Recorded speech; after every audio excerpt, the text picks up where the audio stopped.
और फिर जब कोई और हुकूमत में आता है तो उसी गलतियों के को जो है या तो करेक्ट कर लें और या जो है फिर वो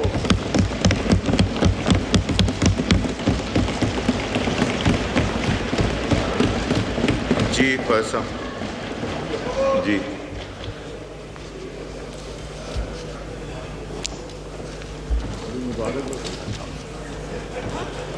जी फैसा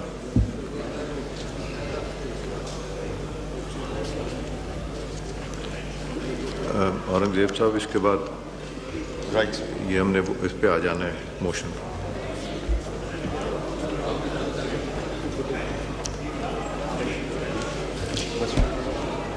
मैं जनाब स्पीकर ये पॉइंट स्ट्रेस करना चाहता हूँ। मैं ये पॉइंट स्ट्रेस करना चाहता था और फिर मैं एक दफ़ा प्राइम मिनिस्टर साहब तशरीफ़ लेके आए हैं। मैं फिर ये कहूँगा कि ये बड़ा ऑगस्ट हाउस है। अल्लाह ताला ने हमें बड़ी इज़्ज़त और तकरीम से नवाजा हुआ है। हमें किसी भी हुकूमत को पीपल्स पार्टी को क्रिटिसाइज करते हुए या PMLN को या PTI को क्रिटिसाइज़ करते हुए ये याद रखना चाहिए कि हम खुद भी तो नहीं उस गुनाह में मुलव्वस रहे।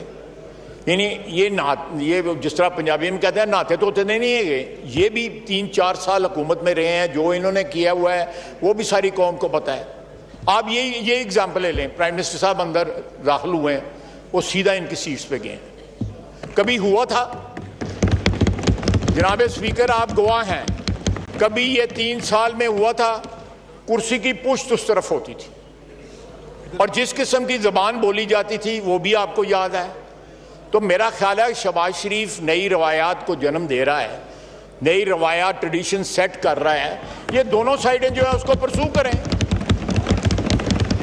उसने ना सिर्फ इस हाउस में जो है नई रवायात को जन्म दिया है, पाकिस्तान में शहबाज शरीफ ने और फील्ड मार्शल आसिम मुनीर ने जो पाकिस्तान की इज्जत को 4 चांद लगाए हैं, जॉइंटली सारे का सारा जो है हाउस उसको एक्नॉलेज करे।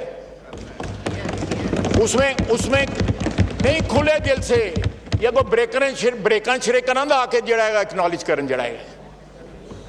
तो मैं समझता हूं कि नई रवायात को जन्म दें। आपने क्रिटिसिज्म करते वक्त अपने दामन के दाग जो है उन पर भी नज़र दौड़ाएं और जो इस वक्त कायदे ईवान जो हैं वो नई ट्रेडिशन सेट कर रहे हैं, एक गुडविल बढ़ाने की कोशिश कर रहे हैं। उन्होंने अगले दिन जो है मुज़ाकरात की दावत भी दी है। तो मेरा ख्याल है कि ये सारी बातें माजी में नहीं होती रहीं। 2017-18 से लेके 2021-22 तक ये नहीं हुई। जो कुछ हुआ है वो आपको भी याद है, मुझे भी याद है, इस हाउस को भी याद है। ये दरो दीवार भी इस चीज़ के गवाह हैं। वमा अलैना इल्लल बलाग। Now I put the motion to the House. It has been moved that the bill to give effect to the financial proposal of the federal government for the year. जी महमूद खान अचरज़ई साहब।